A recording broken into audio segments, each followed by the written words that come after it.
Hi guys, and welcome to another Flight Deck 2 sim tutorial. Today we're going to simply be looking at a takeoff. I'm going to talk you through what modes we're going to use, what we've got in the FMC before departure, a bit about the before takeoff checklist, and then we're going to simply take off, follow real world procedures based on my operator, and then we're going to continue the departure up to a point and end the video there. So let's talk a little bit about the departure we're doing. We're in Tenerife, holding point Bravo 2 for runway 08 in the Canary Islands. That's where Tenerife is, and the code is GCTS, and you can find the charts for the ARACO for Echo departure online. So basically in the FMC, I'll show you a little bit about the points and what they mean. So for departure, we're going to go straight ahead to 610 feet, and then at that altitude we're going to start a slight right turn, go outbound on the 074 radial from Tenerife, which is on the airport, till 10 miles. So how do we know it's 10 miles? We have this little letter here, Juliet, and if you look here, if Alpha's 1, Bravo's 2, you can see Juliet is the 10th letter of the alphabet, so that means 10 miles. Once we're at the 074 radial, we're going to make a right turn back to Tenerife, which is over the airport, and then continue outbound to the points Ganta and ARACO. A little bit about what I have in the FMC. I put in a speed restriction of 220 knots at Tenerife.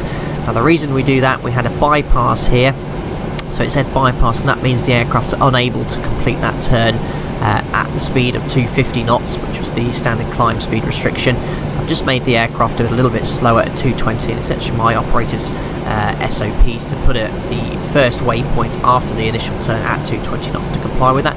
And we also have flight level 90, which is set twice. That's the initial stop altitude restriction for the departure. So that's pretty much what I have in the FMC. Speed wise, I've done all the performance using the Boeing OPT out from work.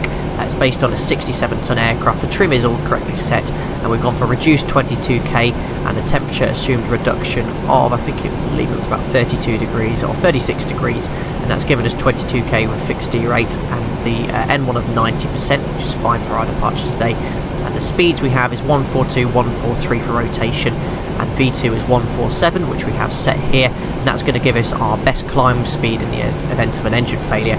What we're actually going to fly, and what Toga will tell you to fly after rotation, is V2 plus 20, which is the best climb out speed for two engines. So that's pretty much everything set up in the FMC. What else we're going to talk about? We'll talk about the modes we're going to use when we line up, what MCP selections we'll have when lining up as well. So we're going to have a look at the before takeoff checklist. So this will be done once you're taxiing out. It's a little bit different in my company, but I'll point out what each of these means. So we do have config and mine. What config basically means, we want to make sure that the configuration warning horn doesn't sound. So all we do is set the thrust like this, and if the configuration warning horn goes off, we've got an issue with the configuration. For example, if the parking brake's set, you do that with a thrust, you're going to get the warning horn, so you must release the parking brake.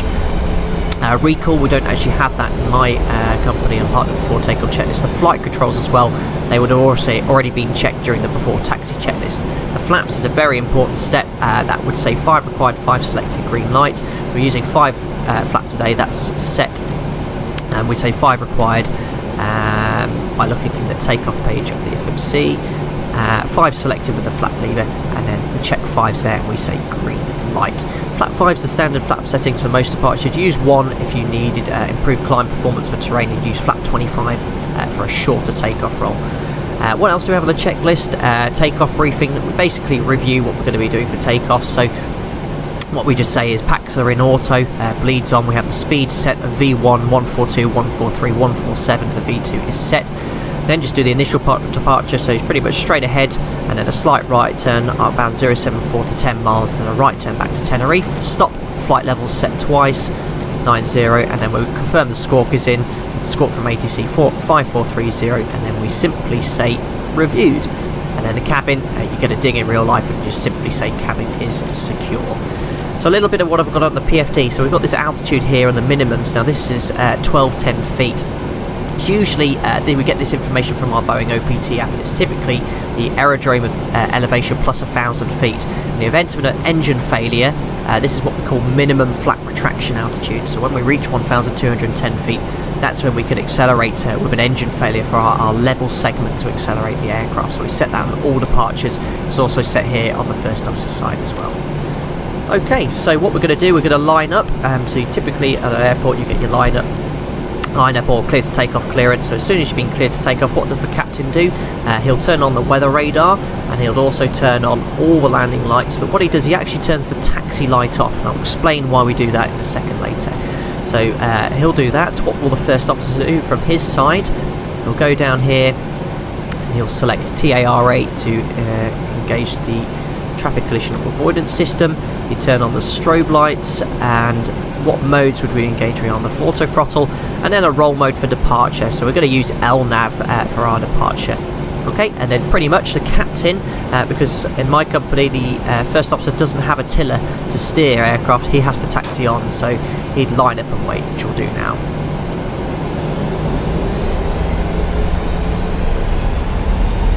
Good, so we do what we call a two-phase confirmation, so we confirm with the other pilots, confirm we're clear to enter, line up and wait runway 08 via Bravo 2, affirm we're clear to line up at runway 08 via Bravo 2, and then we check clear left and clear right, but I don't have any traffic on FSX turned on. Okay.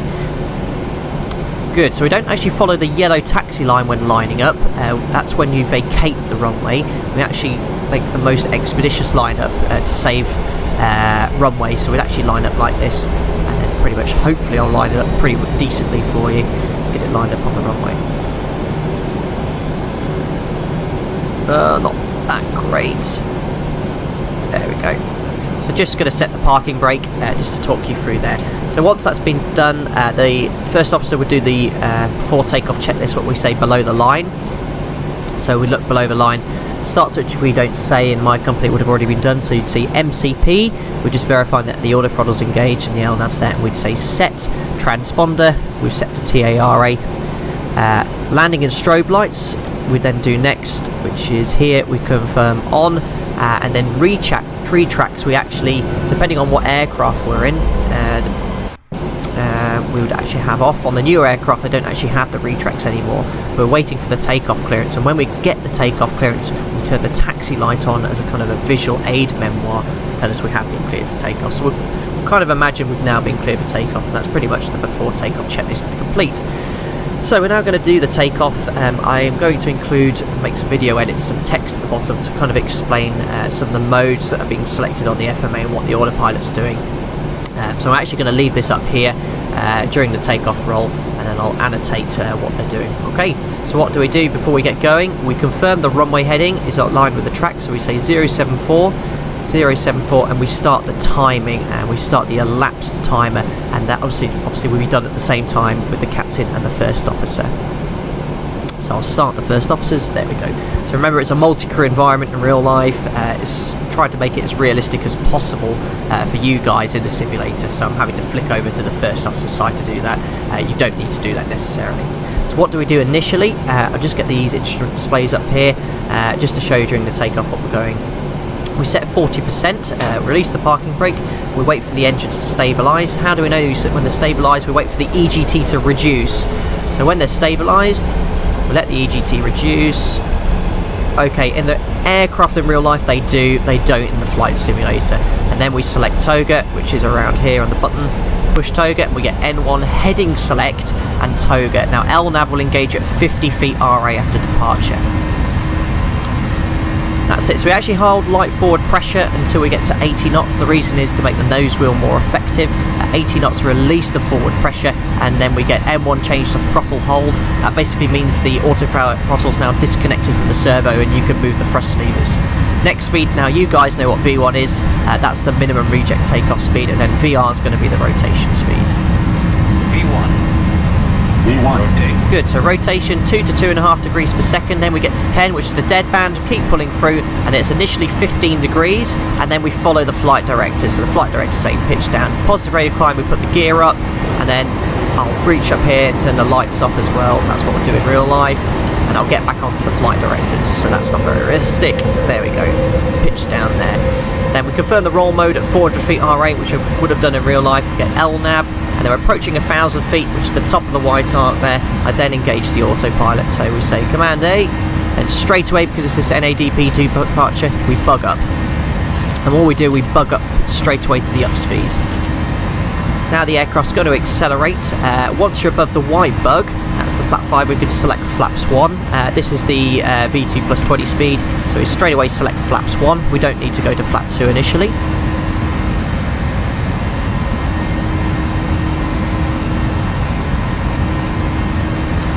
Good, as soon as we're above the 1 bug, we can select the flaps 2 up.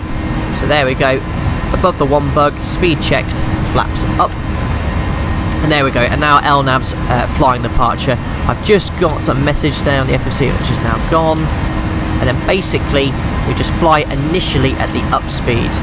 And then pilot monitoring, what he would do, he'd wait for this light here, the flaps up, no lights to go, but he'd only say that when he's 3,000 feet above aerodrome level, so that's 3,200 in Tenerife. So flaps up, no lights.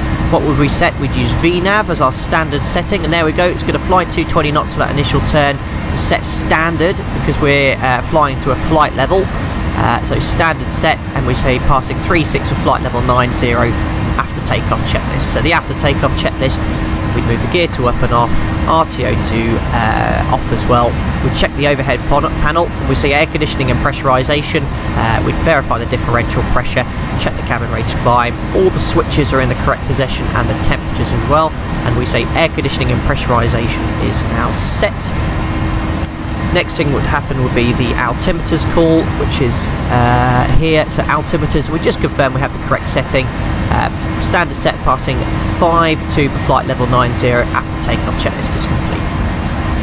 Good, so that's pretty much it, guys, for the takeoff. So what VNAV is doing, it's maintaining any speed restrictions and altitude restrictions you have in the MCP. So it'll actually keep till 220 knots until passing Tenerife South. We're approaching 3 to go here. So what we advise in our company and what we do in the sim, we teach this 3 to go, we want to reduce the rate of descent to 3,000 feet per minute, 2 to go 2,000 feet per minute, and so on. So how do we do that? Approaching 7-0, we simply select vertical speed and reduce it to 2,000 feet per minute. There we go, so 2,000, and we need to actually have that 2,000 maintained by 2 to go, so it's a little bit late with that restriction, okay? So we've already completed that initial turn, so we can actually get rid of that 220 knot restriction. So you can go to this, click delete, but it's important you don't get rid of the 90 or your initial climb restriction until you've been cleared by ATC, so you'd reinsert that. And now what VNAV will do, will accelerate to 250 knots, and we then have to re-engage VNAV, and there we go, 250 knots, 1 to go. So we need to go back to vertical speed, and then reduce the rate of descent to 1,000 feet per minute. So it's a very high workload situation. The pilot monitoring would be making these changes in reality for pilot flying to make sure everything else is complete. Good. So eventually ATC would clear you above your initial restriction cleared flight level. So let's say ATC cleared us to flight level 150. What we do, you put 150 and we'd say set, and then we verify that 150 is checked. Now if you push VNAV now, it's going to go to N1 initially, however, it's going to level off at flight level 90. Why is that? Because we have this restriction still in the FMC, so that's why we set it twice. How do we get rid of that? You have 2 options. You can either push delete and then get rid of the 90, but what we prefer is you to simply push out into vent. What does that do? It deletes the restriction, it goes straight to N1 VNAV speed, and the aircraft will now climb below flight level 100 to 250 knots. Excellent. So it is above flight level 100, it'll go back to the econ climb speed of 289 knots. When 289 knots becomes Mach decimal 77, because if you maintain an indicated airspeed, it'll convert to a Mach, and then it'll fly decimal 77 as well. So here we go, it'll automatically transition to the climb speed. And there we go, 289 knots. We then do something called the clean-up checks to basically make sure the rest of the aircraft is complete for setup for cruise. So what we do, having a few button issues here. We go to here, we turn all the landing lights off, all the lights off here as well. We check the fuel, make sure the APU's off. We again check the pressurization panel. We push recall to make sure they have no technical problems, and then we release the passengers if there was no turbulence.